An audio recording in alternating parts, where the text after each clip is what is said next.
In 2015, approximately 10 years ago, on a television show, when the spacecraft had not yet been designed, Elon Musk was already planning the colonization of Mars. When the host asked how to make Mars a habitable planet for humans, Musk gave a surprising answer. "How do you do it?" asked the host. Musk replied, "You start warming Mars with the sun. There's a fast way and a slow way." "Then give me the fast way," said the host. "The fast way is to use nuclear weapons at the poles. We know that the average temperature on Mars is 60 degrees Celsius, which is completely uninhabitable for humans. Using traditional methods to warm Mars would take at least 10 years. So would it be possible to launch nuclear bombs at Mars poles to melt the polar ice caps and create oceans on Mars?" Today, we will talk about Elon Musk's plan for Mars and whether we will see human colonization of Mars in our lifetime. Musk was not the first to propose a plan to colonize Mars. As early as 2012, a Dutch company announced that it had received funding to send the first humans to Mars and establish a permanent colony. This plan was called Mars One. What attracted people was that anyone in the world could apply, and the registration fee was only $35. But the cost was that this was a one-way trip. Due to the difficulty and cost of going to Mars, they would only take the candidates to Mars and did not guarantee a safe return. There wasn't even a guarantee that they would arrive alive. This was clearly an experiment with the first volunteers for Mars, and there was a high chance that these people would die on Mars. Even so, the project was very popular, with volunteers from around the world signing up. More than 200,000 people from over 100 countries applied, and more than 10,000 people in China applied.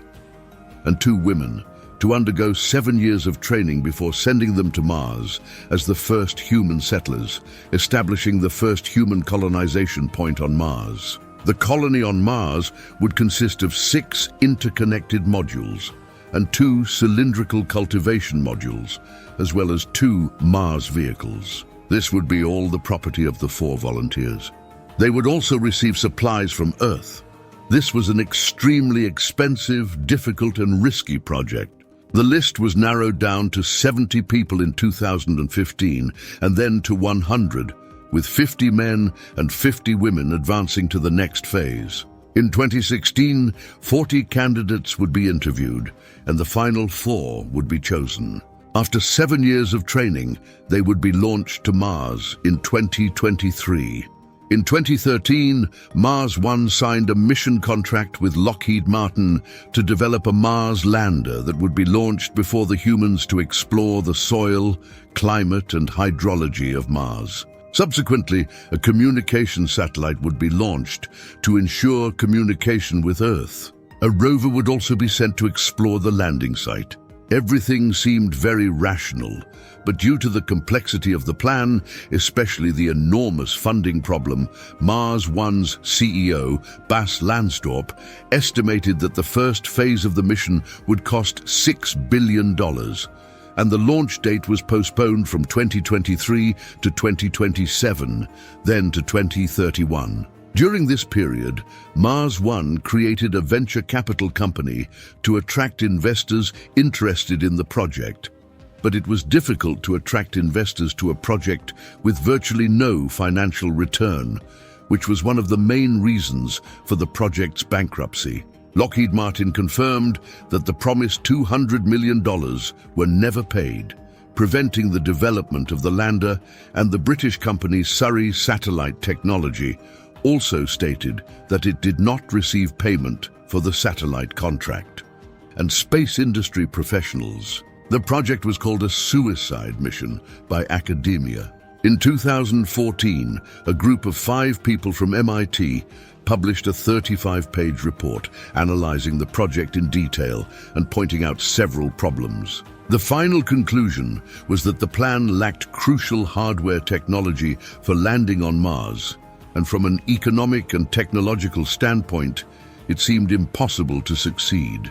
Even if the volunteers reached Mars, they could survive for a maximum of 68 days. This report had a significant impact on the Mars One project, and the company could no longer secure funding, which led to the announcement of the project's bankruptcy in 2019. One might think that this was all a space Ponzi scheme, as the Dutch company raised millions of dollars in registration fees, but in 7 years it only managed to complete 2 conceptual design projects, with much of the money being used for lectures and public relations. In retrospect, Mars One was indeed a scam that exploited people's enthusiasm for space and the dream of reaching Mars. Although it garnered enormous attention, it never managed to raise sufficient funds at any stage of the mission.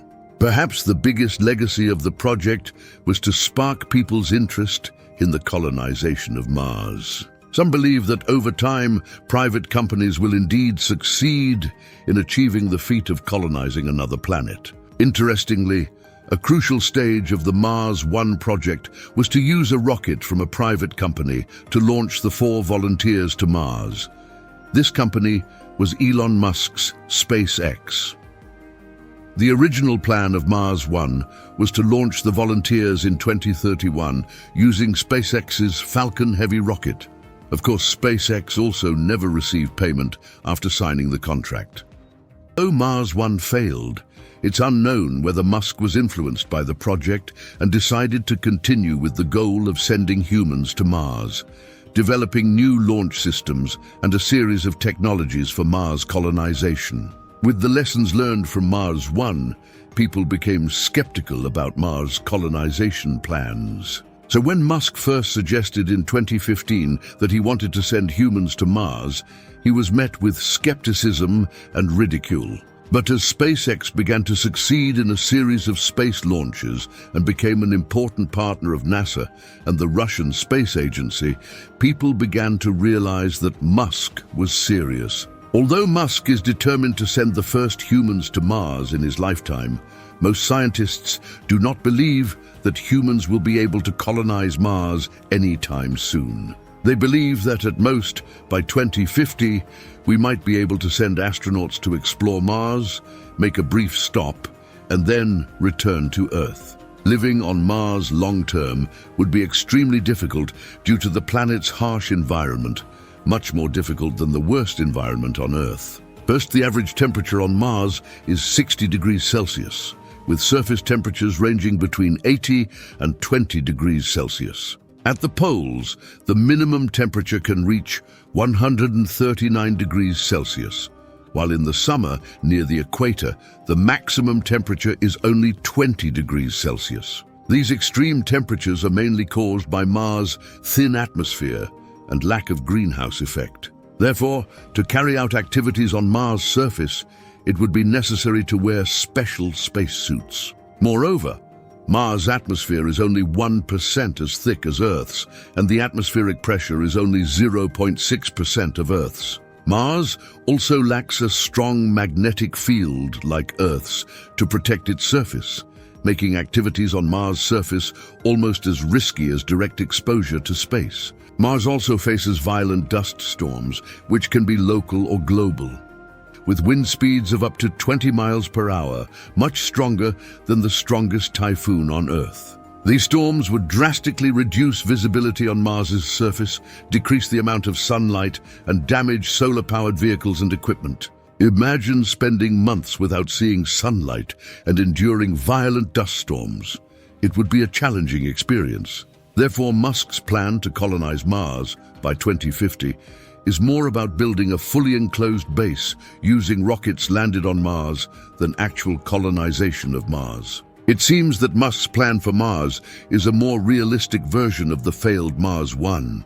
According to SpaceX and NASA's plans for Mars colonization, before the first humans arrive on Mars, probes will be sent to explore the landing site and the location of the future base. Considering the hostile environment of Mars, the landing site will likely be near an underground cave. This is because Mars has many caves formed by lava, which are located in areas with high volcanic activity. After exploring and locating the landing site, rockets with life support systems will be sent. These systems will include a set of life support devices that can extract and convert carbon dioxide into oxygen, and a water recycling system to provide drinking water. There will also be a solar or nuclear power generation system to supply electricity to the base. In fact, the scientific community doesn't even believe it's possible to build a base on Mars in the near future. Most scientists believe that Mars colonization will only be possible in the 22nd century, since humanity still doesn't have enough experience to colonize large areas in Earth's poles, let alone jump directly to an even more hostile environment on Mars. Of course, Musk must be aware of these problems. His goal is to create an outpost for Mars colonization and be the first to promote the colonization of the planet.